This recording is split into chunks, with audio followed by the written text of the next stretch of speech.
We've got a charged atmosphere for two rivals in the East Division. It's the Moonshine Throwdown. Marshall and Western Kentucky. Intercepted by Key, and Key has one man and beat. A nice cut move. Edwards can't get him. Key takes it all the way. A pick six for Devin Key. Here comes Talik Keaton to the sideline midfield. He's to the 40, gets a block, and here's goal!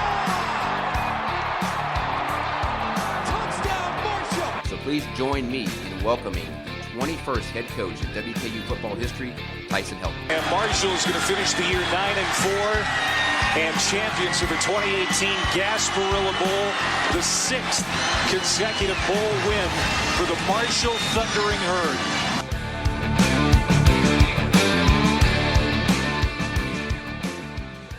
Welcome back to the Moonshine Throwdown podcast. Just one game this past week, Trace, but it was a big one. Marshall was honoring the 75, played Louisiana Tech, and should have been billed as the Conference USA Game of the Year so far. I mean, you've got an East Division leader versus the West Division leader. It had all the makings of an instant classic in Huntington this week, and depending on which side of the ball you're on, it was. Of course, anytime Marshall's honoring the 75, those are always special games, and we talked about everything that was on the line leading into that game. And neither one of us, really saw this game playing out really the way it did. We knew we were in for some of those special kind of plays that seemed to only happen during 75 week, and this year was no different. I mean, there's nothing that you can say other than those types of plays are just kind of unexplainable. And you can choose to downplay it if you want, but when it happens year after year, for the same game, it starts to be a little bit more of a coincidence. And as a matter of fact, you and I had a little bit of fun with that in this social media this week is, we kept saying there are no coincidences because too many things just pop up. That number 75 pops up here or there, or something Marshall related pops up. Our good buddy of the show, former Herd defensive end Blake Keller, had tweeted that he was at a minor league hockey game and they played Thunderstruck. And that's just one of those things, it's like, well, they might do that every game, but he happened to go to a game for 75 week, so it's just one of those crazy things. And then after the game this week, PFF College did quarterback rankings, and Isaiah Green pops up none other than spot number 75. Those kind of things just happen. It's not just on the field. So let's talk about that big game against Louisiana Tech. It was a 31-10 Herd victory. I didn't think it was going to be 31-10. I mean, you and I almost predicted the same exact score. Yeah, Louisiana Tech was a little shorthanded, but we're not going to excuse that in any way. Yeah, they were without their starting quarterback, Jamar Smith. They were without one of their better defensive players and without one of their better wide receivers. But so what? A lot of teams are without players week in and week out. You look at those four indicators, Trace: total yards, time of possession, first downs and turnovers. Herd sweeps the line. Not very surprising. What might have been surprising was just how effective this Marshall defense was. We're going to talk about that here in a little bit. Total yardage, Marshall 405 yards, Louisiana Tech just 261 yards on the game. Herd was about, plus 5 minutes in time of possession, 32 minutes, 41 seconds to Louisiana Tech's 27 minutes, 19 seconds. First down's a little more close. Herd 22, Louisiana Tech 18, and turnovers, Louisiana Tech 2, Marshall 1. So, like I said, they sweep the line, they get the win. I mean, it's a 4-score win, 3-score win. It was pretty convincing. I'm not going to lie, Trace. I'm sure you were a little bit nervous too. Louisiana Tech gets the ball, goes right down and scores. It's 7-0. Herd goes down the field, misses a field goal, and you're thinking, oh, man, this is not ideal. And then after that, dude, it was all Herd. 31-3 for the rest of the game. They score 17 unanswered to go into halftime. They come out, did what you said they needed to do, which was score the most points they'd had in a second half. They outscored the Bulldogs 14-3 in the second half. I mean, it was awesome. So talk to me a little bit about this game I want to share, I'm sure we'll get off on a little bit of a tangent when we reach some of those just fluky type plays that happen that always seem to happen. But I want to get your perspective on this game. I wasn't there. I wasn't able to go. Of course, I did watch it on TV, and it was very, very entertaining game to watch if you're a Herd fan. One last note before you start talking, 19,893 was the announced attendance. And while that might sound a little cruddy, keep in mind that a lot of people that would have otherwise been at that game were in Charleston to watch Huntington High School's high school playoff game. So still a good crowd considering several thousand people would have been in attendance had Huntington High not had a playoff game. So, take that for what it's worth. Still a pretty good environment and good atmosphere that was able to be provided at Jones C. Edwards Stadium. And they were treated to a good one. So talk to me about Louisiana Tech.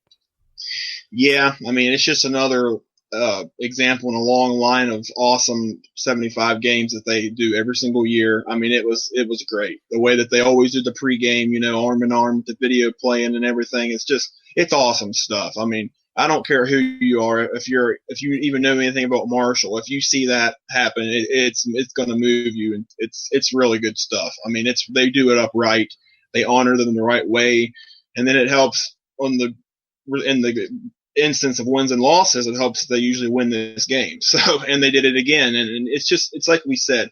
There's so many just weird things that happen during this game and before the game. Just think about it like this: 2 days before the game or 1 day before the game, Louisiana Tech's 3 of their better players are suspended. I'm not gonna, that's just weird. Now does that mean, is that the only reason Marshall won the game? No, because I'm pretty sure there's more than 3 players on a team, and Louisiana Tech is, you got to have more than 3 players to be on an 8-game winning streak and all that. That team was absolutely smoking hot at that time. They were rolling. And even without, you had to expect they wouldn't be as good offensively without the quarterback. But, a receiver out isn't that big of a deal. And then a defensive player out isn't really that big of a deal for the most part.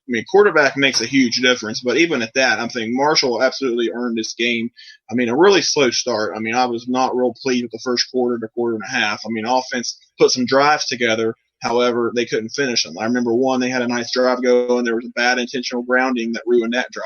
And then a missed field goal, and then a couple other things that kind of stalled the drives out. But thankfully, they got that corrected there midway through the second quarter.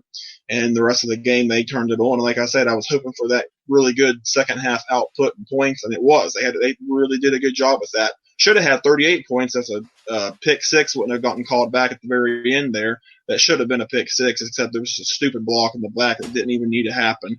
But so they really should have scored 38 points. But even at 31, that's a really good win. 31-10 over a team that was 8-1 and flirting with a top 25 ranking. That's a really good win, even with a few players out. But it was awesome. It really was. There were so many moments in this game. Think about, when's the last time a team that's played Marshall had a moment where their punter dropped a snap? When's the last time Marshall's had a game where their quarterback, opposing teams' 2 or 3 best players were out? Or, I don't even know, there was another play I can't remember in this game as well. There's just so many weird, fluky things, and it pays off. I think definitely Marshall's got 75 people looking down on them for this game for sure, and it showed, I think. So, really good win. 2 huge games left now, trying to win the East, so they're in good shape, but that was a really good win. Yeah, Herd's in the driver's seat in the East for sure. They went out, and they're going to the Conference USA Championship. There's no doubt about it. I want to talk about some of those plays, and you mentioned that punt. That could not have happened at a worse time because it happens on, the 1 yard line. Yeah. And, I've watched that play over and over and over, and I still cannot figure out how the ball just popped right out of his hands. I can't figure that out. It doesn't look like it should have happened. Well, still, he had a hold of the ball, and it was just, it wasn't off the snap or off, he wasn't fielding the snap. He had already had the ball and just put, and there it went. Yeah. And I know what the other play you're trying to think of was. It was the quick set 4th and 1 that the ball goes flying over the quarterback's head, and the Herd gets the fumble recovery, takes the ball out to midfield. And this is, I think, in the 4th quarter or something like that, as Louisiana Tech is driving. They're down close, and, they're probably going to get some points. If they convert that 4th and 1, they're definitely going to get some points. But It's just those plays, man. Those two big plays. And you mentioned the pick six. That was going to be 100-yarder, man. How awesome would that have been? I mean, the roof, if there were a roof on Jones C. Edwards Stadium, it would have blown off for sure. But, this was one of those games where the Herd made some mistakes, and they still were able to play well enough to where it really wouldn't have mattered either way. I mean, Isaiah Green threw a interception, and it ultimately didn't matter. And in other games this year, one interception would have been the difference between a win and a loss. But this one wasn't one of those. This is just one of those things. I want to talk about one other avenue that we rarely talk about on this show, and that's recruiting. And I saw that the Herd had a ton of folks in town for their official visit, a ton of prospects in town. And I want to know, I find it hard to believe if you are entertaining thoughts of coming to Marshall, and you're serious about them, and you go to that game and you see you have the whole experience. You see the pregame, you see the effort on the field, and all of the emotion and the electricity and that's just around the stadium in that game. And if that's not enough for you to pull the trigger to come to the Herd, I don't know what it's going to take, because absolutely, I can't see anybody walking out of that place and going, that was all right, that was okay. But I couldn't imagine being a player that is considering going to Marshall and visiting that week and seeing and feeling and being around all of that, and then just kind of being like, that was all right. I can't do that. So let's talk some stats. Isaiah Green, of another Isaiah Green type week, 14 out of 26, 213 yards, 1 touchdown, 1 interception, QBR 63.1. Brendan Knox, 25 workhorse carries, 113 yards, 2 touchdowns, bringing him over 1,000 yards on the season. Congratulations to Brendan Knox. Great accomplishment. Obi Obialo, out of nowhere, hadn't heard anything about him all week, really since he tweeted prior to the FAU game that he was done for the year. Nobody said anything about him, and he played. Season debut, 8 catches, 146 career-high single-game yards in his season debut. Might want to maybe you chalk that up to one of those things on 75 week. Willie Johnson, just 1 catch for 18 yards, but he had Isaiah Green's touchdown and got featured on the weekly Mossed segment on ESPN. Defensively, Devontae Beckett is the guy again this week. 13 tackles, 6 of those solo, 1 pass defended, and that big fumble recovery that we talked about when Louisiana Tech had the bad snap on 4th and 1 down deep in the red zone. Also earned himself Conference USA Defensive Player of the Week honors for his effort. Amari Cobb, 9 tackles, 2 solo. Herd just 1 sack on the day defensively as a team, come from Furman Silva, which also goes to show you that they played a really solid game of defense because there wasn't an abundance of quarterback sacks, and they were still able to only give up 10 yards. They limited Louisiana Tech to 67 rush yards as a team. And the LT running back, Justin Henderson, coming in was what many were calling a bright spot. Preseason 3rd-string running back turned into RB1 and is having a great season, and the Herd was really able to kind of shut him down. He got 87 yards, but they really account for him. He got a touchdown, but those yardage it was just yards. It really didn't help Louisiana Tech that much. And Stephen Gilmore, we mentioned, got himself an interception, so that's 2 on the year for him. Special teams wise, Justin Rowasser 1 of 2 on field goals, 4 of 4 on extra points, and Robert Lefevre just 3 punts on the day, a 36-yard average. All in all, it's a great game, 31-10. What can you say? Herd's in the driver's seat in the East. So let's talk about some grades, Trace. What do you got this week for Isaiah Green? Well, per the usual, I feel like I'm going to go with a B for Isaiah Green. I feel like that's just kind of been the norm for him. Put it this way, if he can keep playing B football, I like Marshall's chances. But looking at him a little closer, I give him a B. Like you said, 14 to 26, that's not outstanding, but that's pretty pretty good. I mean, 213 yards, 1 touchdown, the 1 interception. That was his first interception in a few weeks, and it was just a pretty bad underthrown ball. He tried to go deep on it, and it just didn't work out. That was I think that was Marshall's first drive of the third quarter. So that was just put way too much air on it, or didn't get enough on it. So that was just one bad throw. 63.1 QBR. That's okay. I mean, that's pretty good, I guess. Missed a few throws. Had a really bad intentional grounding call, like I mentioned, that kind of killed one of Marshall's drives. And he also had a really impressive rushing touchdown. That's more of the stuff that he's done this year, really using his feet to beat teams a lot. And he did that again in this game. So really, if it wasn't for that one interception, I'd probably give him more like a B+ or something. But because he had the interception, I'll just give him a B. But it was still solid. Yeah, it was. And I'll tell you what, a few weeks ago when I had mentioned that folks kind of need to lay off Isaiah Green a little bit, that he's not Rakeem Cato. They're not the same quarterback. He's good for that 200 yards, maybe 1 or 2 touchdowns. He might turn the ball over once, he might not. That's really what his stat line reads like every week. Yeah. And the Herd is on a winning streak. So I think once folks pump the brakes a little bit and realize, you know what, that's just, he is who he is, and we have to be okay with that. You know, it makes Herd football a little bit more fun. Now, it doesn't hurt things when you're winning, of course, but you know, it is what it is. You're right. Good game by Isaiah Green. If I had to pick one thing that was the worst thing of the day for him, it was the intentional grounding call because the interception was, you know, meaningless basically. How about offensively as a whole? You got 405 yards, total yards, 31 points.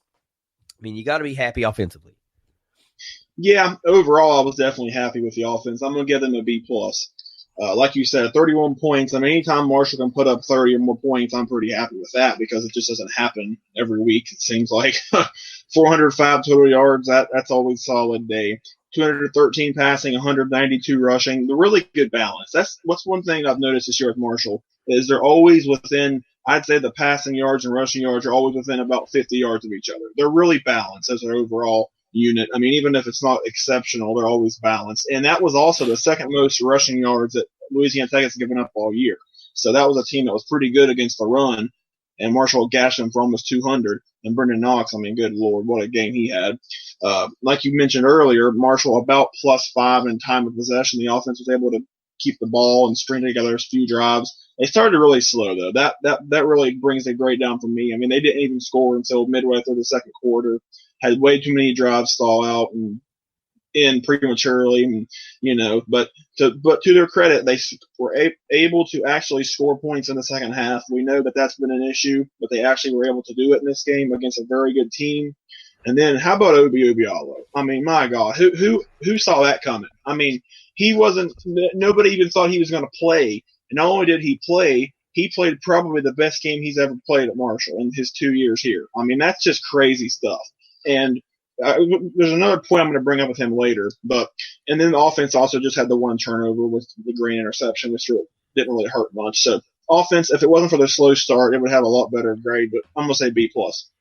Well, look, I'm going to tell you right now, I mentioned this on social media earlier this week, but the presence of Obi Obialo on the field just changes the whole dynamic of the Herd offense, and it changes the explosiveness. I mean, it opens up so much more. And I get it. You keep going to the guy because he's basically catching everything you're throwing to him. So why would you go away from it? But I've got to scratch my head a little bit because Armani Levias and Xavier Gaines were basically, they just disappeared this week. And you would think, so for two guys that were such an integral part of the Herd offense coming in, I mean, on the broadcast, that's all they talked about was how Marshall uses the tight ends better than anybody else in the country, how their offense is built different than anybody else in the country, and to come in and the tight ends be basically non-factors was just so surprising. So moving forward, I am super interested to see how Obialo and Levias are both worked in, and Gaines are both worked into all three into the offense, because, man, you talk about mismatch problems, you talk about matchup problems in general. I mean, who the hell do you guard? You know, because now you've got the deep threat that can make the hard catch on the outside, and you've got the guy that can make the hard catch on the inside, take the hit, and then bounce off and go another 60 yards for a touchdown. I do not envy the Charlotte defense whatsoever, especially if Obi Obialo plays in this next game coming up, which we'll preview in a little bit. Now, the thing that you got to talk about is in the redshirt rule, you get 4 games, right? 4 games, and you can maintain it. Well, if Marshall goes to a conference championship, that leaves Charlotte, FIU, conference championship, and a bowl game. And he just played against Louisiana Tech. That's 5 games. So that would make you think, well, he's going to have to set out one of them if the plan is to get him a red shirt and come back next year. So I don't know what the plan is. I'm just saying. One of those games he's going to have to set out. It's quite the predicament. Yes, it is quite the predicament. So maybe we do, maybe we don't see him against Charlotte. I don't know. I don't know anything. I'm just saying, if you're allowed 4, you damn sure can't play 5 if the goal is to come back and get a red shirt. How about defense this week? 10 points given up to the West leading Louisiana Tech Bulldogs, riding an 8-game win streak, 261 yards given up. I mean, you just allow 67 rush yards as a team. This is amazing. Amazing. So defensively, what do you got for Brad Lambert and crew?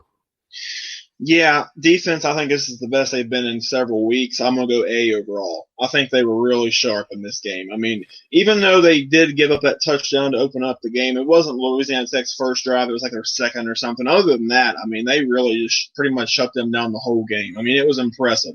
But it was with a little bit of a caveat with, of course, the quarterback being out, and then they happen to start a freshman quarterback making his first career start. But you can't take away the defense how good they were. I mean, only giving up 10 points. I mean, it's not like Louisiana Tech only has Jamar Smith on offense. They have several other really good players and a good O-line and a good running back. They have a lot of weapons. And Marshall still only held them to 10 points, 261 total yards, 67 yards rushing, like we've said. I mean, that's really impressive. I was really impressed with that running back of theirs, Henderson. Wasn't that his name, Henderson?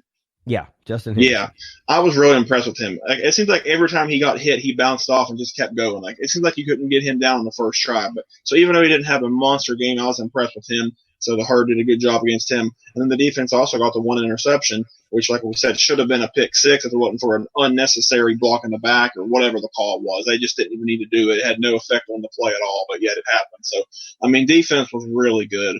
And they're going to have to keep playing like that if Marshall wants to win a conference championship, win the East, all that good stuff. So defense, really good game. I'm going to give them an A.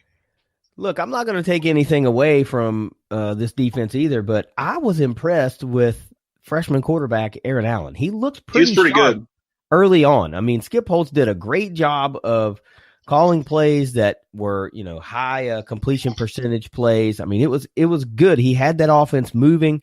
He did a good job against a very stout defense, until ultimately the Herd got enough licks on the guy that they put him out of the game, and the third stringer came in, and he's the one who threw the interception. But I was really impressed with Allen. I think that kid's got a bright future if he's ultimately the heir apparent to Jamar Smith. So Louisiana Tech fans ought to be pretty happy. Don't let this one leave a cruddy taste in your mouth just because you came up on the short end of the stick. A lot of teams do against Marshall in 75 week. How about special teams this week, Trace? Special teams. It's pretty loaded this week for my answer. So I gave him a C+. And there's a lot to say about special teams this week. I mean, right off the bat, opening freaking kickoff, freaking worst kickoff coverage team in America right off the bat. Oh, and by the way, to back that point up, I actually lied. They're the second worst. They're 129th in the country in kickoff return defense. I'm just throwing that out there. That's unacceptable. That's abysmal. Right off the bat, that was horrible. And then, of course, Warwasser actually missed his first legitimate field goal all year. And the only other one he had missed before that was blocked. And this one, he just flat out missed it. I mean, yeah, it was really cold. And I know that affects kickers and everybody, but still, that's a bad miss. But he did connect on the other one from 40-plus yards away in the cold. So that was impressive the way he bounced back there. Punting, there was one really good punt that Lefevre had. I know of at least one that he pinned him inside the 10, and that eventually led to the Louisiana Tech fumble on the punt where the punter just dropped it. So that was a big play there. That set that whole thing in motion, him pinning them deep there. So that was good. Kickoff coverage did get better because they started angling the kicks higher and shorter, and they were trying to get them to get fair catches and stuff. But you can't go a whole freaking game, every game doing that crap. You cannot set teams up with a 35 or 40 yard line every time. I mean, come on. They're going to have to get that. Something's going to have to give there. You can't pooch kick it or angle them high and try to get them at the 35 or 40 every time. That's just not not going to work. I mean, that's getting the offense is way too many short fields. But I mean, whatever. And then they did recover oh God, I can keep going on and on. I don't know if anybody's as upset about that as I am, but I digress there. Maybe Doc Holliday. Maybe Doc. If he's not, he better get more worried about it. But no, the special teams also recovered the fumble, at the 1 yard line there, and that was good. Set up a touchdown. And then there was that horrible trick play that they tried to run. That looked like the freaking Colts from a few years ago when they had 6 guys, or the Patriots or whoever playing had way more guys rushing than they had blockers. It was the stupidest thing I'd ever seen. I'm like, why are you doing this crap? It made no sense at all. And then Talik Keaton had a really good punt return, though. That was at some point in the second quarter. I think that led to Marshall's first actual touchdown of the game. He had a really good punt return that almost broke it to the house, except the punter caught him at the end there about midfield. But no, I mean, special teams, it was a loaded week. I mean, there was so much to talk about with special teams. A lot of good, a lot of bad. So it's kind of right in the middle. So I'm going to say C+. Yeah, that I got to go back to that fourth down fake punt, whatever you want to call it. So stupid. Dude, that's a quick set play. And if you don't line up fast and snap the ball fast, that play's got to go. It's dead in the water. And they took so long to get that ready. That was dead before it got going. And what was funny, I tweeted in real time, like, what was that? And somebody replied to that and said, we had 2 weeks to get that play right. And I was like, ooh, you are correct, sir. Yes. That is right. That just throws some salt in the wound. But hey, ultimately was a non-factor. Coaching effort outside of that fake whatever, outside of that call. How about the coaching effort this week? Yeah, this is kind of another kind of loaded one this week, too. But I'm going to give coaching a B. I mean, I thought it was pretty good. There was a few things I didn't like. A few bad play calls. Like, there was a few that I just didn't agree with. And then that trick play on the punt. Oh, my God. Well, if you're going to go for it, just line up standard offense and just go. I mean, I wouldn't even have been that upset if they ran the ball with Knox there and he got stopped short. But at least they would have ran something conventional. I mean, good grief. So, I mean, that was bad. I mean, like you said, that's a good point there. Whoever said that on Twitter, 2 weeks to prepare for that one play, and that's what it looked like. Yeah. Good Lord, it was bad. And then there was one that I was absolutely livid on, and I think I texted you. Whenever Marshall got that ball first and goal at the 1 after they dropped the punt, they freaking threw that fade route in the back of the end zone, and it was almost picked off. What in the absolute heck are you doing running a fade route from the 1 yard line when you have Brendan Knox? And the best offensive line in the conference. And a freaking great offensive line. That was one of these. I mean, I was so mad. People around, like, even when they scored the touchdown the next play, people were still mad about that call. I absolutely hated that. So that almost cost them. But another really good play that they did run is they actually ran a semblance of a flea flicker for the first time in God knows how long. That was a really nice play that they ran there. Green found Talik Keaton downfield for a 30, 40-yard gain. That was really nice. There were some good calls. I mean, they called a pretty good game, but some of those calls offensively were just outrageous. I mean, that fade on first and goal, God, that was stupid. Slow start after the bye week. You don't like to see that because it's like more, people were saying, well, same old song and dance every time after a bye week. Marshall starts slow, but thankfully they were able to pick that up, had a strong second half. That was good. And another little fast fact that I've actually thought about, this is the third straight year that Marshall has fallen behind 7-0 in the plane crash anniversary game at home. They fell behind 7-0 to Western in 2017, 7-0 to Charlotte last year, and then 7-0 this game. So it's almost like they come out a little too jazzed up, and then they have to kind of figure out how to handle the emotion and the, just all the stuff that goes into it. They kind of have to harness it a little better. They come out a little too fired up maybe. So, but I mean, they handled it well. They bounced back. So coaching had some pretty blunderous plays, decisions and stuff, but I'm going to still give them a B. Maybe they fall behind 7-0 because there are no coincidences, Trace, and it's always 1970. Overall, I mean, jeez, you got a little bit of some average grades here outside of the defense, but I don't know. 31-10 is a pretty good grade in my book, but it ain't my book. It's your book. So what's your grade for overall this week? Yeah, it's a good grade. I'm gonna say B+. It wasn't one of those beautiful games by any means. I mean, there was, like I said, there was definitely some things that could have been better. I think that's the case for any game. But I mean, you can't. I mean, when you look at it like this, I mean, you have a team that's 8-1 that has literally won 8 straight games. That's on the outside of the top 25 by like just a few points or a few spots, and you absolutely beat them by 3 touchdowns at home. That's impressive. I mean, that's gotta resonate. Even with they had 3 guys out. I mean, everybody's gonna keep saying that 3 guys out, and one of their guys was their quarterback. So, but even with that, you cannot take away how good Marshall played, especially in the second half. We'll just say about 3.5 quarters or 3 quarters or however long it would have been. That's about they played really well. Now, if both of these teams went out, we're going to get to see this game again, and J.M.R. Smith and company will probably be back. So, but the game would be in Huntington because Marshall has the head-to-head now. So, I don't know. We'll see how that goes. But I mean, this was such an impressive win, such a great way to honor the 75, like they do every year. Now they're 7-0 since they started the tradition in 2013 of wearing the 75 and going all out. They're 7-0 now, and that's really impressive. And like I said that last podcast we did about how Doc said after the game a couple of years ago that how would you like to be the head coach of the game? You can't lose. Well, in his post game with CBS Sports Network, that's the first thing he said. So It's he knows it. Everybody knows it. That's a game you have to win no matter who the opponent is. And thankfully they did with flying colors. So B+ for the Herd this week. All right, big question. So what do we know about the Herd after 10 games? Well, I think we know now that the special teams need to be a little more consistent. I think we've known that for a while. At least my kickoff coverage rants, they need to stop. I'm getting tired of saying it.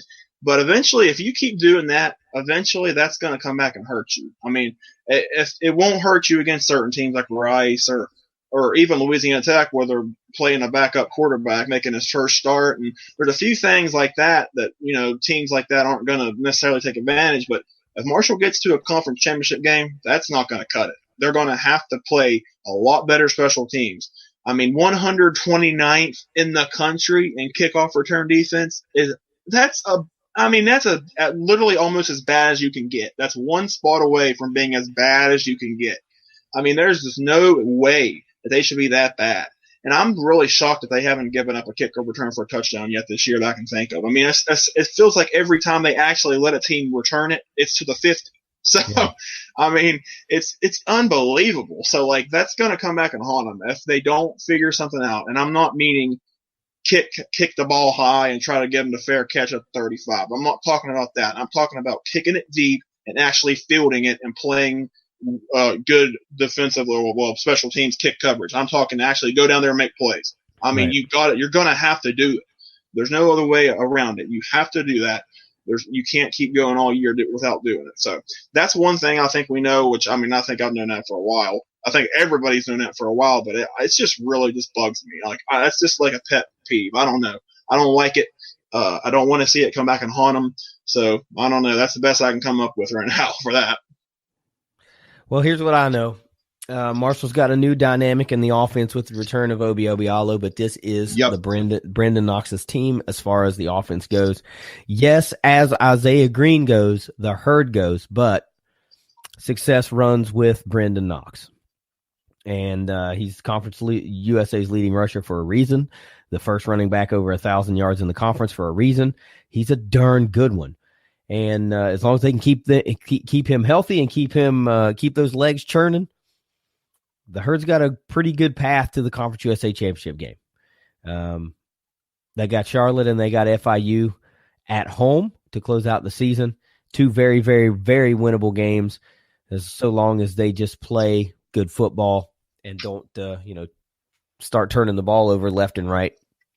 They should be good. So the Herd right now is playing its best football of the season, in my opinion. The defense is still rolling. The offense has found some new life, some new lethality, as I like to say. They've become a little bit more dangerous with the return of Obialo. If they can figure out a way to make his ability jive with the game-breaking ability of these tight ends that they have and a couple other wideouts, I mean, the sky's the limit for this Herd team. So hang with us, because on the other side of this break, the Herd's going to travel down to North Carolina and have to play those Charlotte 49ers in a game that I'm not really overly confident about, because this feels like more of a potential letdown game to me than Rice did a few weeks ago. So hang with us. It's the Moonshine Throwdown podcast. Making the toss. Story feeling it, and Pearson is wide open. Green grass in front of him, 69 yards.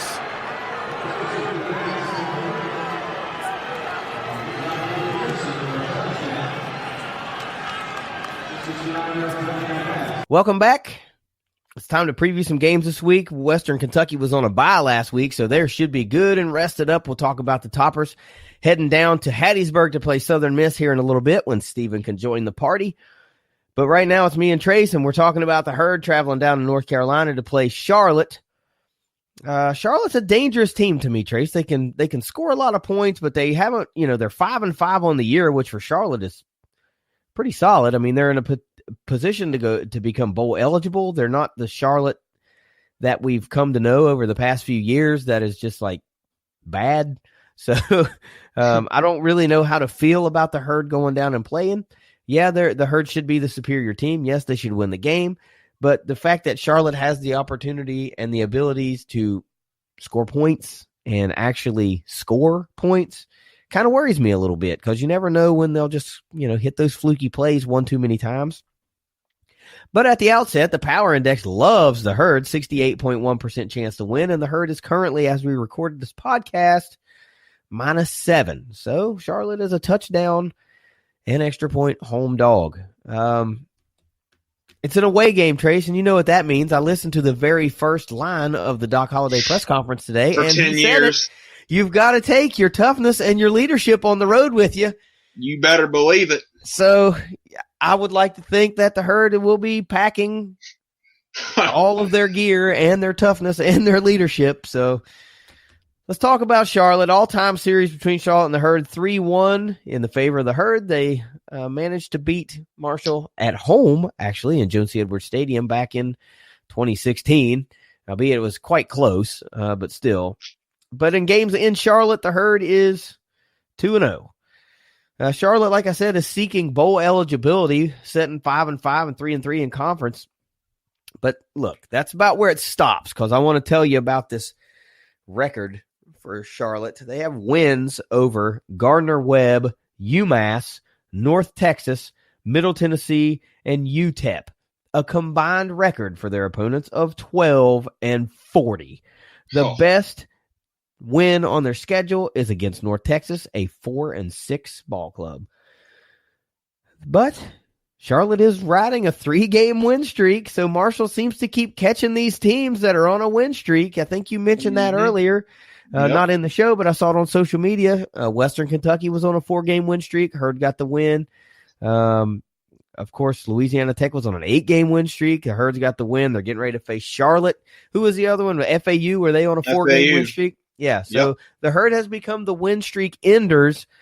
But, of course, again, just like last week, both teams riding a win streak. Charlotte 3-game, Marshall now a 5-game win streak. Somebody is going to come to another screeching halt. Charlotte, of course, under first-year head coach Will Healy. High-energy guy. I don't know what the approach is with taking the shirt off every time you get a win, but okay, you do you, bro. And of course, the Herd's defensive coordinator, or co-defensive coordinator, Brad Lambert, was the head coach at Charlotte last season. So you would like to think that he's got a pretty good idea of capabilities of a lot of the personnel on that Charlotte roster. So talk to me about Charlotte, your feelings on the game, what you may or may not be worried about, and then we'll talk about some players to look out for. Yeah, I mean, this is just another instance of Marshall on the road. Is you always got to be a little weary about it. I don't care who it's against. I mean, even with Rice, I was not overly confident in that game. I mean, kind of knew Marshall was going to win the game, but I never thought it was going to be an easy one. And this is the same thing. I mean, Charlotte's a pretty decent team. I mean, if you look at it, 5-5 pretty much screams decent. But like you said, I mean, they haven't really beaten anybody with a pulse. I mean, they did beat Middle Tennessee, who beat Marshall, but I mean, Marshall also had 4 turnovers in that game, and that feels like that game was 6 months ago at this point. Like it feels like that game was so long ago. But so Marshall's in a completely different situation right now than they were at that point at the end of September or whenever it was. So I mean, I don't know, somewhere like that. But this is a big game. I mean, if Marshall can't afford to slip up here, I was talking to one of my friends that lives down in the Charlotte area actually, and he Marshall fan and stuff. And we both went there to Marshall and everything, and he said that this is, even though Marshall should win the game, this is also one of those games that unfortunately Doc Holliday and Marshall teams lose. And it's kind of the way that it's kind of true, because if you look at it, there's always one game, seems like every year, on at least road conference game, there always seems like there's at least one that they lose that they shouldn't lose to a team that they're just better than, but yet they lose. 2017, it was UTSA. They lost 9-7 that game. Pathetic. And then last year, it was who was it last year? It was Southern Miss. Yeah, Southern Miss. They should have absolutely won that game last year. Southern Miss was average at best. They were having a quarterback making his first start. Marshall absolutely self-destructed like nobody's business and lost the game by 2 points. So, I mean, you can never rule that out with Marshall, because honestly, well, I'm not going to say it's going to happen, but it seems like it always does happen. So I don't want it to see it happen here, because Marshall's so close to winning the East. And I think the only way this game kind of strikes me as the only way Marshall can actually lose this game is if they go out and have 3 or 4 or 5 turnovers. That's kind of how I feel this game is going. Now, if Marshall goes out there and they plays turnover-free football, or even maybe only 1 turnover, I like their chances a lot. But I mean, there's a few different kind of things about this game scenarios. Looking at Charlotte, like we've said, I think we've said several different podcasts that they are capable of scoring points. I did a little digging on that stat-wise, and while that is true, it's also a little skewed, because I broke this down. Their first 3 games that Charlotte's played this year, their first 3 games, they put up 47.3 points per game. That's a lot, but that's 3-game sample size. The next 7 games combined, 25 points a game. So they've really come back down to earth since that. I mean, they've also played some tougher teams. I mean, they played Clemson, and they played a couple of tough teams since then. But that's a big difference. I mean, there's no way they were going to sustain that. So I mean, they're still a decent or pretty good offense. I mean, it seems like, but 25 points a game over the last 7 games, and most of those are in conference, should give Marshall confidence to where they can go out there and have a good day defensively. That's just the way I look at it. So we'll see. Marshall really needs this win. I mean, if they win, then they're 1 win away from playing for a conference championship for sure, and that game will be at home, the last game of the regular season. So it's another big game. I mean, it really is. Every game at this point's big. All the games left, so we'll see how it goes. But they better wrap this one up and get it in the bag. So one note I've got to mention, that you talk about the Herd always loses a game they shouldn't lose, and let's hope that game was Middle Tennessee.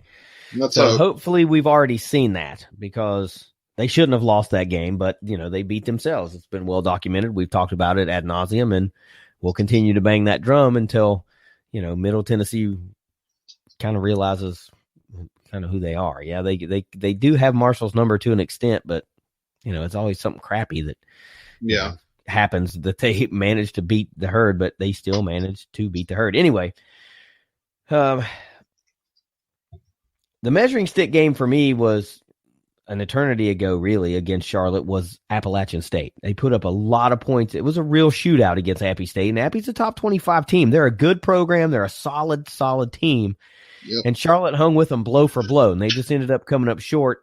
I don't remember the exact score, but I wanted to say it was something like 52-46 or something crazy like that. I mean, there was a lot of points scored, and Appalachian State defense is no slouch, so it's got to be worrisome if you're hitting these big plays on a defense like that. Marshall's just as good, if not a little bit better, but the capability is there, and you don't want them to catch fire and gain confidence, and next thing you know, all that crap's working.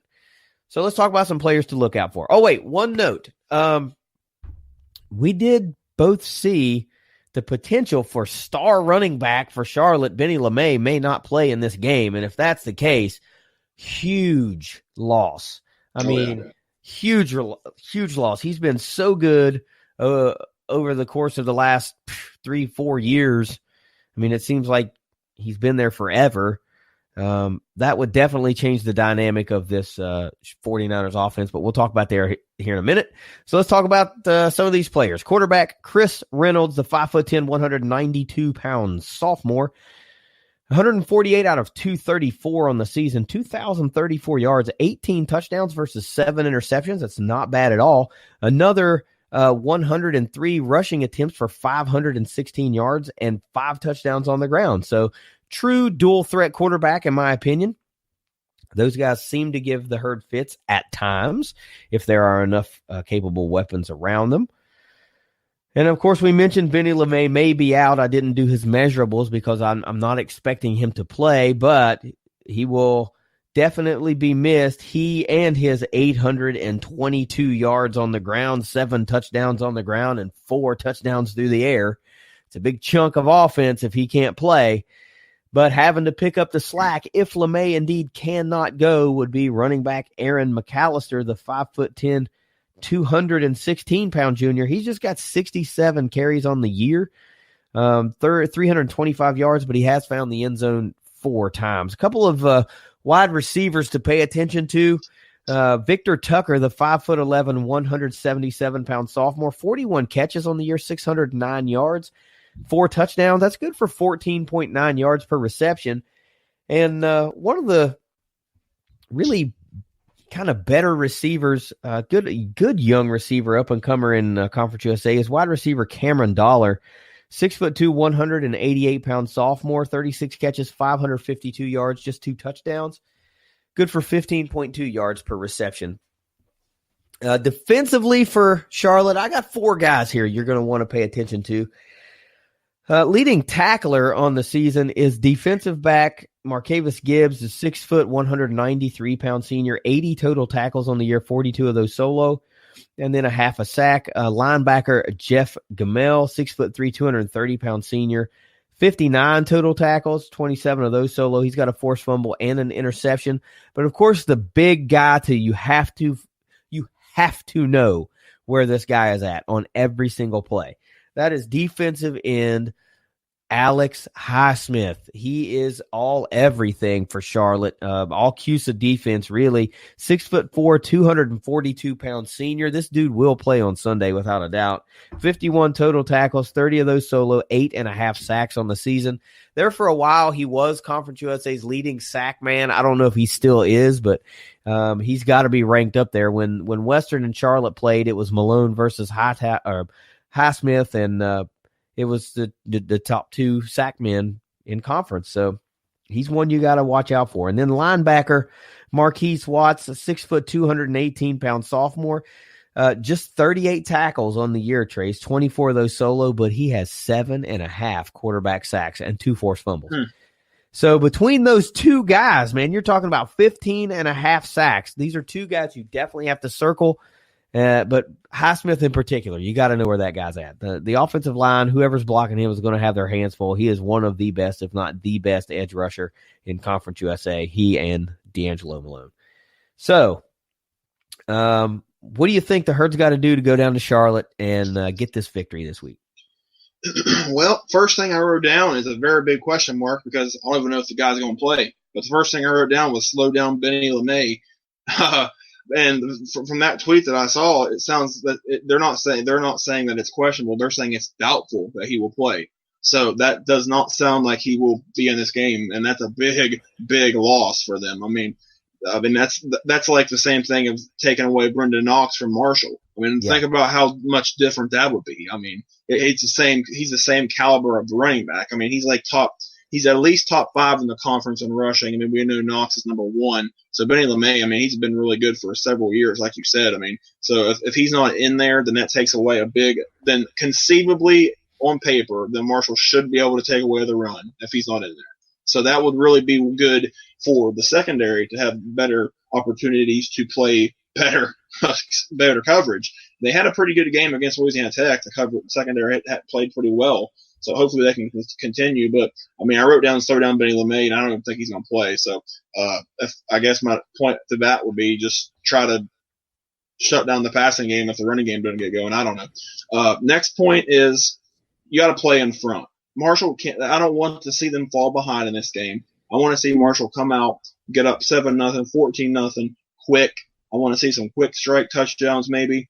If you play in front, if Marshall leads the game, the most of the way through, then they're in really good shape. They're not a team that's really going to come from behind on you very often. I mean, they have done it, I guess, sort of. FAU, they were down 14-3, but for the most part, you're not really going to see that from Marshall's offense. But if they're playing in front, they're dangerous because they can run the ball really well. The defense can go out there and swarm around. So I think that'd be big in this game if they can play in front, especially on the road. Next point is you got to take advantage of a poor defense. Couple of stats to back this up. Scoring defense-wise, Charlotte's 119th in the country in scoring defense. They give up over 35 points a game. So it's just they give up a lot of points. So this is a team that Marshall should be able to score on.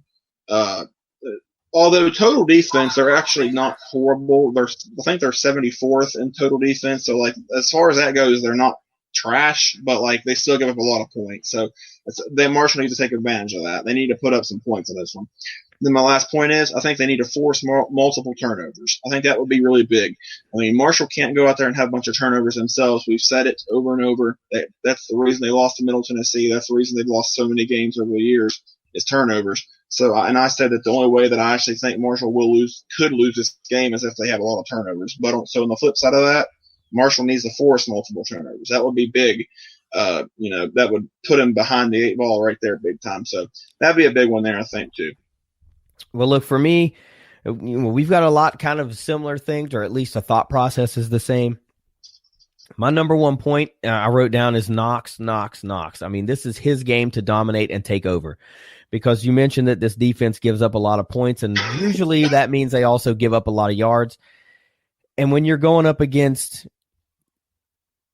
a porous defense like that, and you've got an offensive line and running game as potent as Marshall's is, you got to take advantage of it. I mean, you just do. I mean, this is another game that has the potential for Knox to cross 200 yards if enough things go right. A few big runs here and there.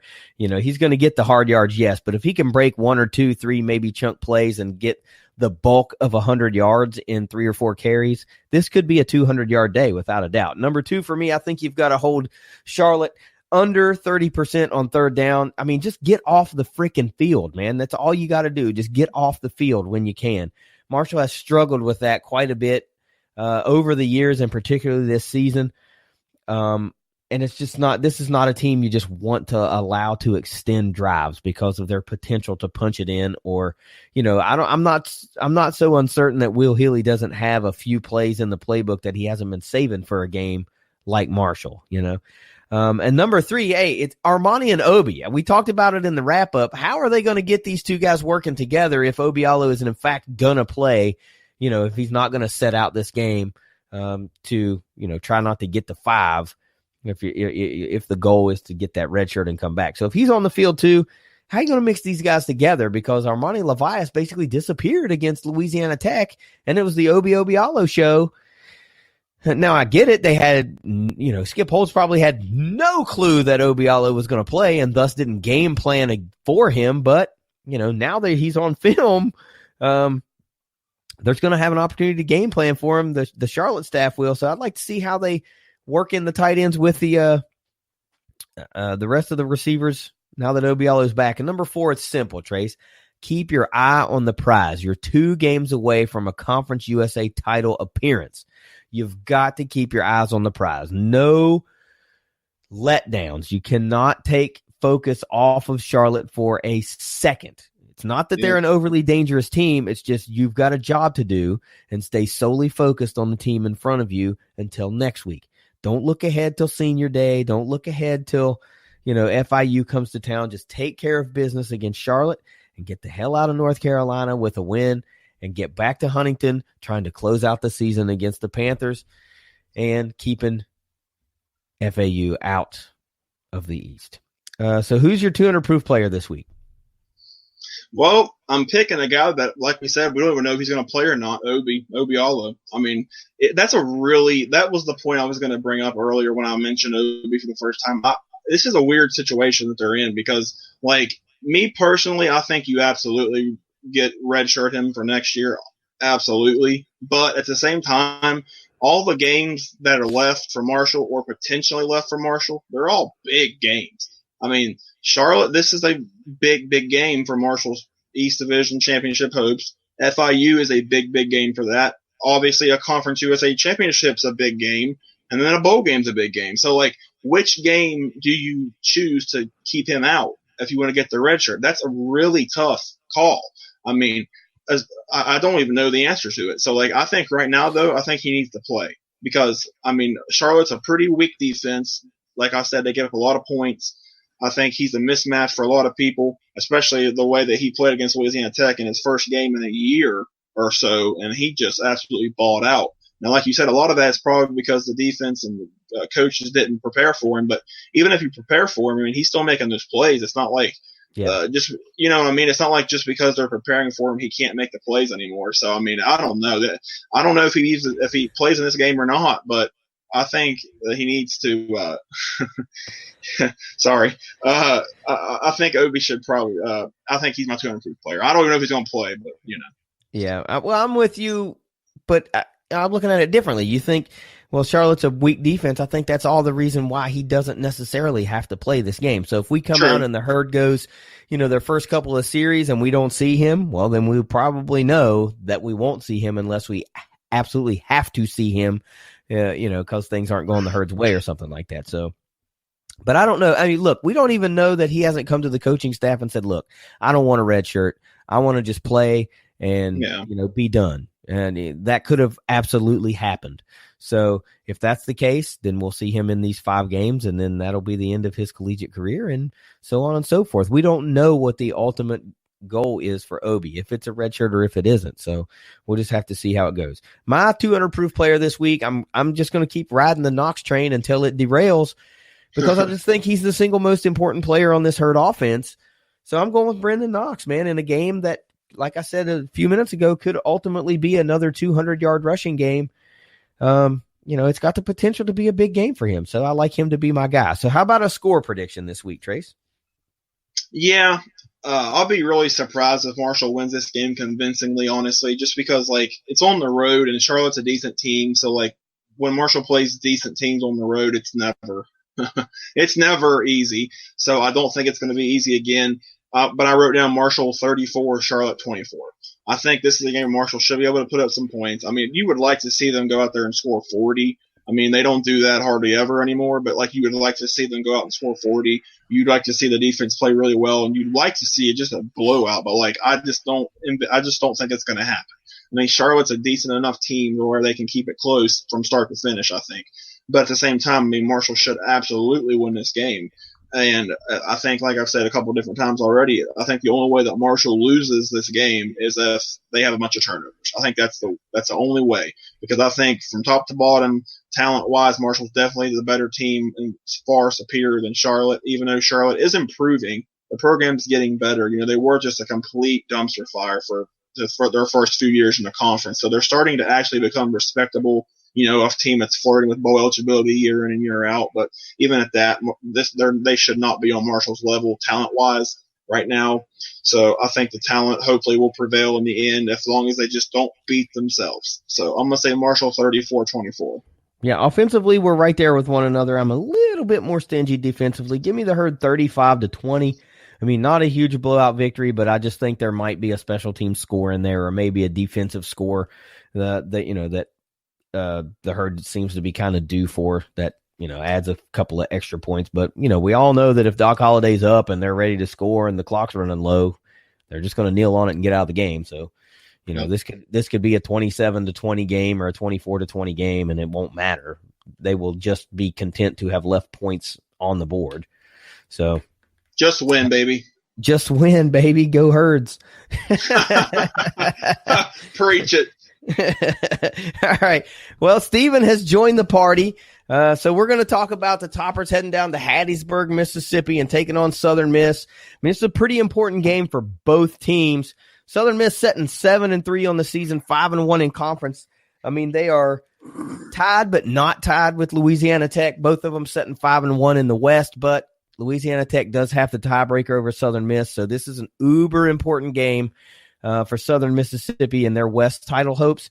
I mean, this is a fairly important game for Western just so that they can get to that 7th win a week earlier than I definitely think it will happen. So this is where you want to ensure that you get a bowl bid. 6 just makes you eligible. 7 pretty much means you're going to get one in this conference. So that's basically what's on the line here. I mean, the Power Index likes Southern Miss, obviously, because they're at home and they're a pretty good team. 63.7% chance to win. Toppers +4 currently as we record this podcast. The all-time meeting, it's 2-0, though, in the favor of Western Kentucky, including that 2015 Conference USA Championship game. That was a dandy, man, back in down in Bowling Green. Here's a good little tidbit for you. Tops averaging, well, the average score of these games between Western Kentucky and Southern Miss, Toppers 43.5, Southern Miss 22.5. So they're really not that close. And before you say, yeah, that's Brom era football, no, that was just one game. The other time was back in 2012, I think it was, and that was no tight game either. So, you can't just credit everything to those offensive machines of the mid-2000 teens. But whatever. So like I said, what's on the line? Western's trying to get to 7 wins and just solidify that bowl bid. Southern Miss trying to move ahead of Louisiana Tech in the win column because for the 2nd straight week, the Bulldogs will be without Jamar Smith due to suspension. And I think the receiver as well. I'm pretty sure their defensive player gets to return this week. I think that Louisiana Tech's playing UAB, so it's not like they've got a cake game. They've got a losable game if they don't play their best. So Southern Miss, you got to think, is going to be super motivated to go out and beat Western Kentucky. This is going to be a tough one, Steven. So let's talk about the Toppers and Southern Miss. How you feeling about it, man? Yeah, trying to read the Southern Miss team. I mean, obviously, you look at their schedule, who they played. It kind of looks like they've lost to the good teams that you'd expect them to lose to, and they've beaten the teams that you'd expect them to beat if they're going to be a contender in the West. In my opinion, the most impressive victory is the beating they put on UAB. I consider UAB a pretty good team. They held them to 2 points. So, obviously they've got a pretty good defense, or UAB just had a terrible game. I don't know which one it was. But, it's not going to be an easy game by any means. Obviously, they're a good team, well coached. And it should be a tough game. I think it might be our first trip to Hattiesburg. I think both the other games have been in Bowling Green. So, really, I think it's going to boil down to which Western Kentucky team shows up. I mean, if it's the one that shows up against Arkansas and just executes, plays clean, keeps driving for that bowl, definitely going to get in a bowl if that's their goal at this point.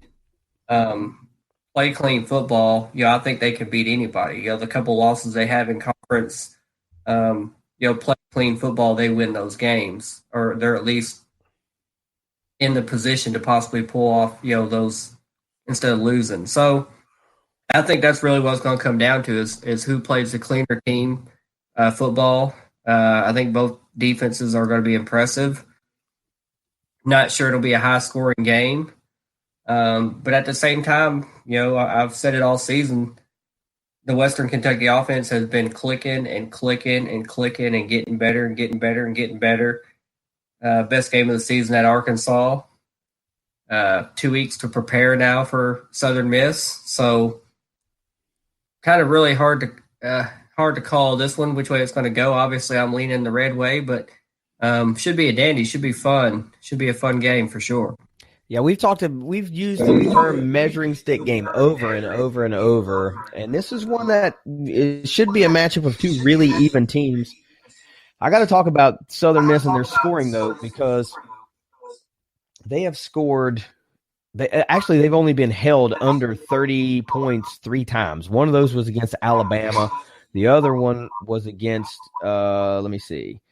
Rice, funny enough, and Mississippi State. So they score a lot of points. I don't know how to strike this one, but like I said, it worries me because they're going to be so motivated to potentially move ahead of Louisiana Tech in the West. And, if you're looking at their schedule, they got Western Kentucky and then they play FAU. So nothing against the toppers, obviously, but if you're Southern Miss and you're looking at that schedule, you're thinking, okay, our better opportunity to get this win is probably against Louisiana or against Western Kentucky because we have to travel to Boca. This one's at our house. So Topper's facing one of the better quarterbacks in the conference as well. Jack Abraham basically had his coming out party against Marshall last year. He made his first career start, and, they beat the Herd, and what Trace was talking about, a game that Marshall let slip away. But still, since then, he's been a really, really good one. He is definitely the key cog in their offense. I mean, they've got some players, but it all starts with him. Of course, like I said, quarterback Jack Abraham, the 6', 204-pound junior, 217 out of 312 on the year, 2,924 yards, 17 touchdowns. And we'll throw it up from time to time, 10 interceptions on the year. Running back Kevin Perkins, 6', 220-pound junior, 88 carries, 509 yards, and 3 touchdowns on the ground. That's good for 5.8 yards per carry. They got a big play wide receiver and then a chain mover wide receiver, but they do spread the ball around quite well. Running back Quez Watkins, the 6'2", 190-pound junior, 44 catches, 921 yards, and 5 touchdowns on the ground. Dude, that's 20.9 yards per reception on the season.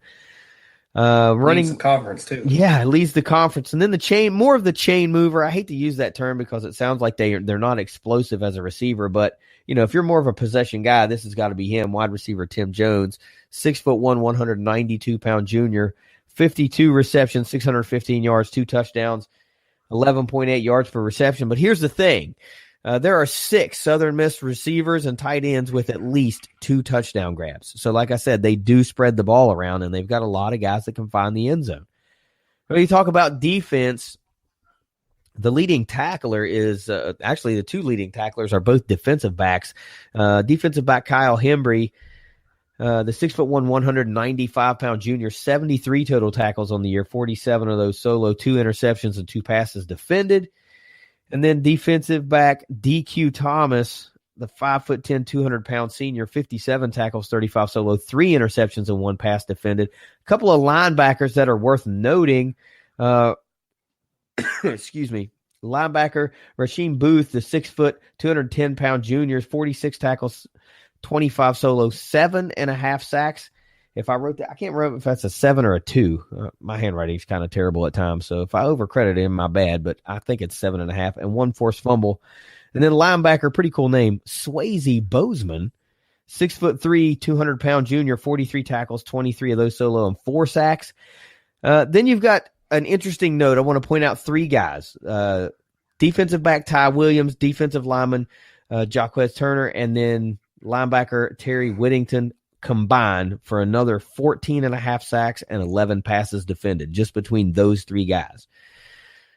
So they have quite a few playmakers on defense, and you've got guys that are doing one thing incredibly well, whereas this guy might be incredibly adept at getting sacks. This guy's great at getting passes defended, where this guy's great at getting the interceptions. So there's not just 1 or 2 guys that you can circle, and they got a lot of guys that do a lot of things really well. So what do the Toppers got to do to go to Hattiesburg in what is generally one of the more intimidating environments in Conference USA and get a win? Yeah, I mean, the obvious one is what we kind of preached, what's caused the losses that Western's had, and when they win, they generally play clean football. They win the turnover battle. That's kind of cliche. It kind of is what it is.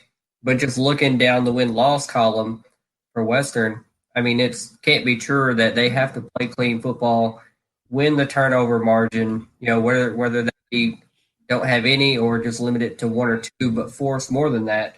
They've got to value the football and try to score on every possession. I think they need to come out quick like they did against Arkansas. They need to strike first, put Southern Miss in a hole. Now, I also think they need to control the clock. Another thing they've been really good at here recently is controlling the time of possession.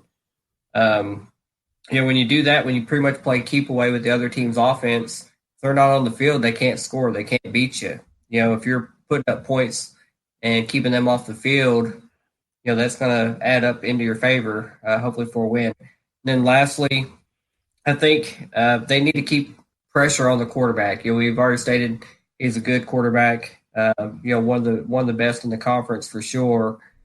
Every quarterback's gonna look good if you're just sitting back there in a clean pocket, no pressure. Throwing to some guys that can make plays.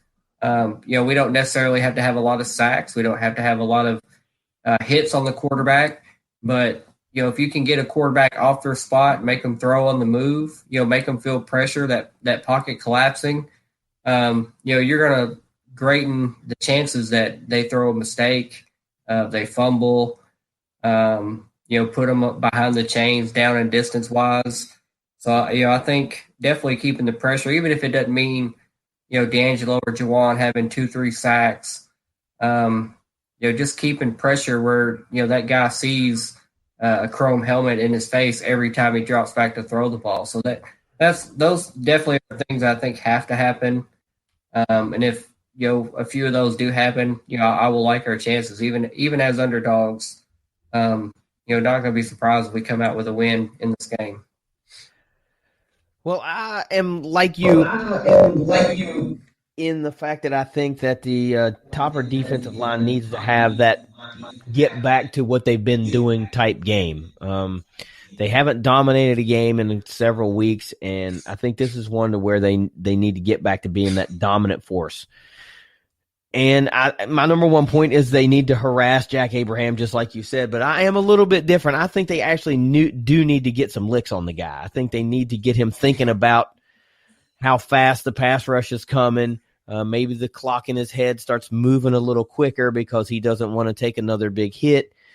Because I really don't know how quality of an offense they can run if Abraham has to miss some series, so I'd like to see some hits get put on him. Nothing serious, mind you, but just enough to knock him out of the game and, get a backup in there. Number two, I'd like to see Gage Walker and Ty Story combined for at least 4 total touchdowns. I think an all-around effort from both of those guys, on the ground, through the air, whatever the case may be, to the tune of 4 combined scores will be kind of just what the doctor ordered to get things done. You said you don't think they need to get a lot of sacks. I think they do need to get several, and maybe 2, 3, or 4 would be great. But if they can come at the right moment, that would be even better. If you can get, just 2, if you're only going to get 2 sacks, but both come on a third down, that'd be phenomenal. So I think sacks do need to appear, but not necessarily in abundance. But I am of the belief that quarterback hurries need to be fairly large. And, I like what you said, too, about having a chrome helmet in his face. That to me is a nice example of what needs to happen. And then number 4, I think you have to win special teams wholeheartedly. And that means punts, punt coverage, punt return, field goals, kick return, and kick coverage. All of it needs to favor Western Kentucky because, let's face it, Southern Miss doesn't need any help to put points on the board. They do that fairly well. So if you can keep them on a long field or, maybe even knock a ball out on a punt return or something like that to set yourself up, that's kind of what needs to happen because, you look at the spot and you think, okay, it's Tops are +4 on the road. That's essentially a coin flip in the eyes of Vegas, essentially. So if this game's in Bowling Green, it might be flip-flop the other way. This is absolutely a winnable game, but I've been saying for weeks that I didn't feel good about Western's chances of going down to Hattiesburg and winning this game. But it is, it is winnable. I just haven't been high on this matchup at all for several weeks. And, after Southern Miss has kind of caught fire a little bit over the past 6 weeks, I really don't feel super confident about it. So who's your 200 proof player this week, Steve? Same old, man. The guy that's been leading the charge and cleaning up his game and, really is turned into the leader. Even he started the year as a backup grad transfer quarterback, Ty Story. I think both his arm, his legs, his toughness, his leadership, everything is just front and center with this guy, and our success really kind of aligns with how well he plays. You know, he came into that Arkansas game with that look in his eye, revenge game, balled out, you know, national quarterback of the week. You know, he needs to attack every game with that same mentality. You know, I understand why he did that at Arkansas. But at this point in his career, he's down to his last 2-3 games he's ever going to play, you know, at this level, unless he gets a pro opportunity somewhere. So hopefully he attacks every game with that kind of intensity, that mindset, that he wants to get a win and definitely continue his season into the bowl postseason. So it's got to be Ty Story. You know, put it on his back, put it on his legs, put it on his arm, you know, whatever he has to do, just making good decisions, not putting the ball in jeopardy on throws, not putting the ball on the ground when he drops back.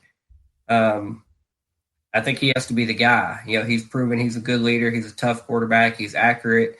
But turnovers happen, and when they happen, you tend to lose. So I think that guy is going to be the biggest cog, and, you know, probably will be, you know, however many games left we play. You know, it's probably going to be Ty Story until we're not playing anymore. Yeah, I mean, it's hard to argue against that. The guy's turned out to be such a bright spot for this team. Real fan favorite for sure, even though he's only going to be in town, well, in uniform for one season. I got a feeling that folks are going to talk about Ty Story and what he's done, you know, with first-year head coach Tyson Helton for quite a while, especially if this thing continues to trend upward. You know, folks will talk about Ty Story being the guy that, you know, righted the ship when they needed it for quite a while. But for me this week, it's defense. Yes, I know you have to score points to win the game, but it's defense. I think the defensive line is the key to the game, absolutely, for Western Kentucky this week. And if they can get to Jack Abraham and move him off his spot, as you said, or get some licks on him, or just harass him, whatever, I think that's going to ultimately be what determines the success rate for Western Kentucky. So give me D'Angelo Malone and the rest of the defensive line, Jawan Jones, Jeremy Darvin, all those guys, to make plays to be my 200-proof players this week. So how about a score prediction, Steve? What do you got in this very interesting matchup against Southern Miss? Oh man, this one's hard. I mean, I feel they're all hard because I just never know which Western team's going to show up. The clean play or the guys are just executing and moving the ball. I'm siding on the side of optimism, homer, biased, call it what you want to call it. I see the Tops going in and playing spoiler. You know, call it what it is. I think they're clicking. I think they're trending the right direction. I think they're relishing the underdog role. I think they go in, they play clean football. I said earlier it might be a low-scoring game, but I'm still going to put it in the 30s. I'm going to put Tops 34, Southern Miss 31, upset on the road. I like it. Well, look, I'm 2-0 when I pick Western Kentucky to lose. Okay, so I'm picking Western Kentucky to lose again. Do it. And I like this game to basically be a push. I like, you know, Southern Miss -4. Give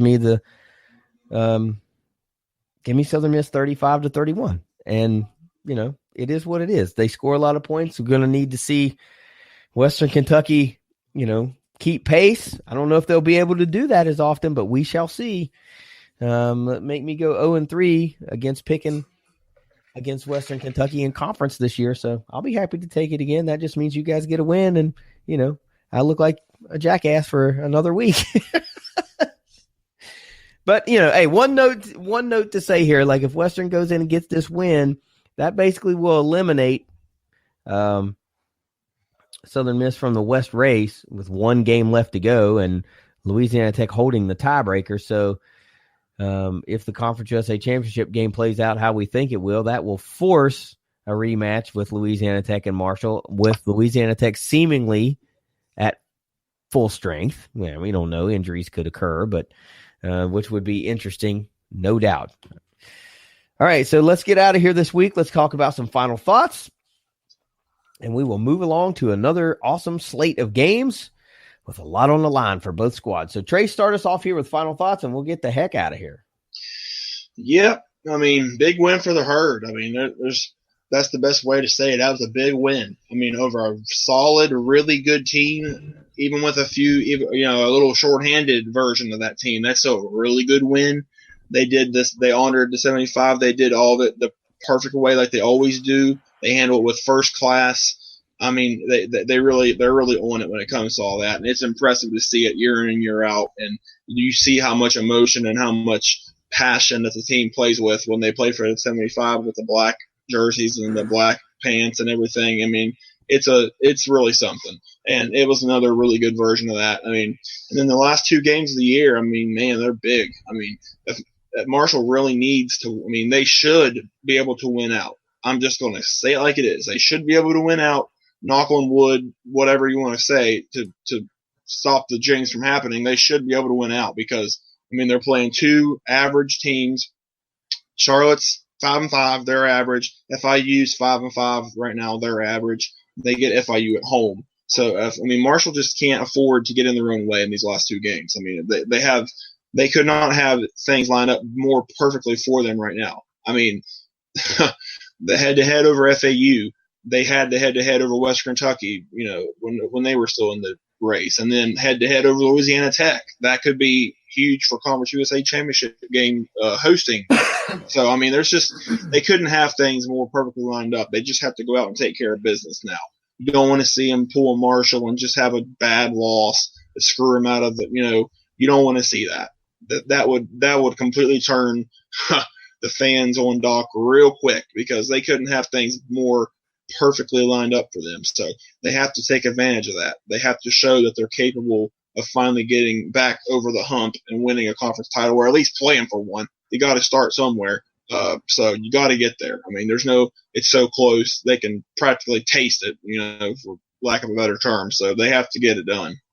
Yeah. What's scary is now you're reaching the point to where people, hopefully none of these players are doing this, but fans are starting to look ahead and already see themselves in the Conference USA Championship game.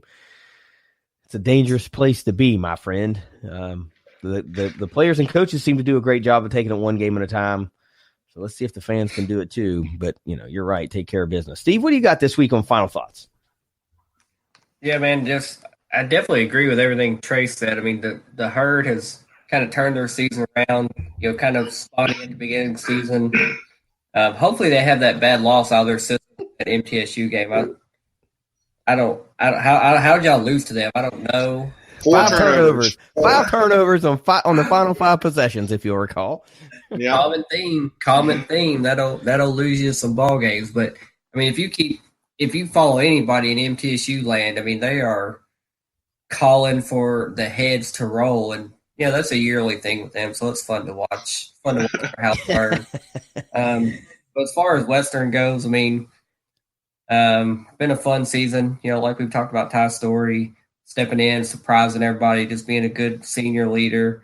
Right now, we're just, obviously, hopefully, we're not content with being bowl eligible. We want to make it to a bowl, play some spoiler, beat a team in their home stadium. Not going to be surprised if it happens. I still think this team is capable of playing better football than what they played so far.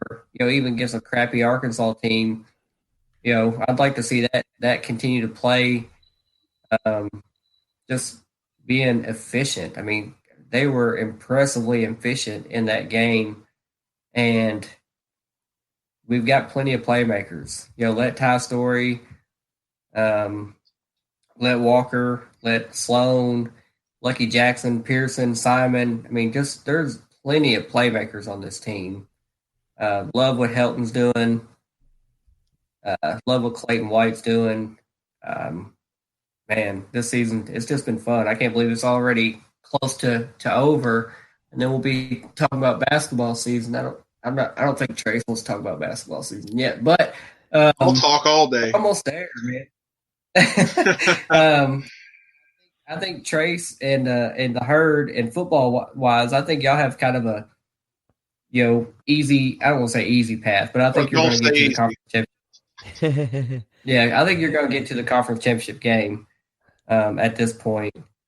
But Western's still playing spoiler. I think we've got at least. Well, I think we have 3 games left in us. I don't think we're going 0-2 these next 2 games and not playing in a bowl. We're going 2-0, and then we're going to get a Florida bowl game, and Katie's going to get to watch us close to home. I hope that's what's going to happen. Awesome.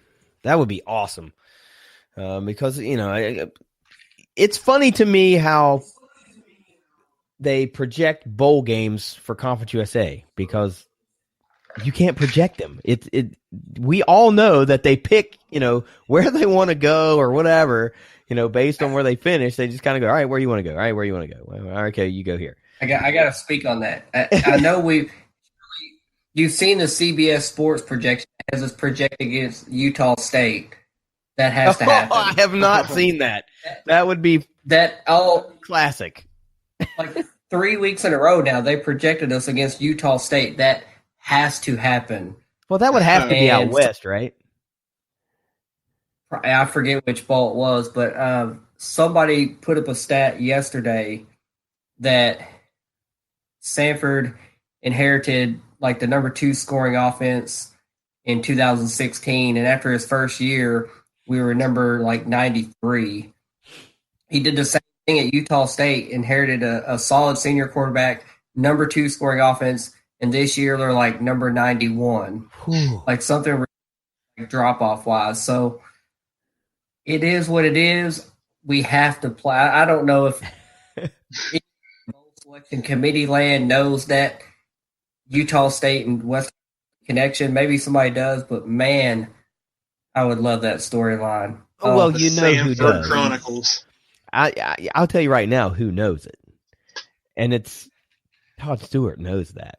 So when they are all in a room together and they're like, look, guys, we need to go to Frisco because my fans will travel to this game, or we need to go to wherever that bowl game is. My fans will travel to that, and that's ultimately what it's all about. They want to put teams in games with a unique matchup that, they think they will travel to, and nobody wants to go to the damn Bahamas. So, I mean, not that I don't want to go. It's just I don't want to go there during Christmas week for a bowl game. That's not convenient. Right. Although it is a little bit more doable for us, I guess, since we're already most of the way there. I think they have day cruises out of Tampa to the Bahamas or something like that. But I don't get to do that. But anyway, yeah, look, right now I'm just hoping to go 2-0 this weekend. I would really like to see. I'm intrigued to see how Tyson Helton and crew have used the bye week and what type of game plan they've come up with to utilize against Southern Mississippi's defense. Like, who's the guy that hasn't been utilized as much lately that we might see break out? Is this the week that Joshua Simon has, 6 or 7 catches or something like that and finds the end zone twice? Or, is this the week that Lucky goes for almost 2 bills, again, or, whatever? I'm just excited to see how the game plan is. And for the Herd, man, it's right there. I mean, take care of business and you go. There's nothing about it. You don't need chips to fall. You don't need this or that and the other. You just need to go win, and then you go to the conference championship game, period. That's it. You can't ask for any other better scenario. That's what you want at the beginning of the season, and that's what you have right now in mid-November. So take care of business, beat a so-so Charlotte team, get to Huntington, and take care of business against FIU. Point blank. So until next week, Steve, take us out. Go Tops. Trace. Go Herd. We will see you next week. That's the Moonshine Throwdown podcast.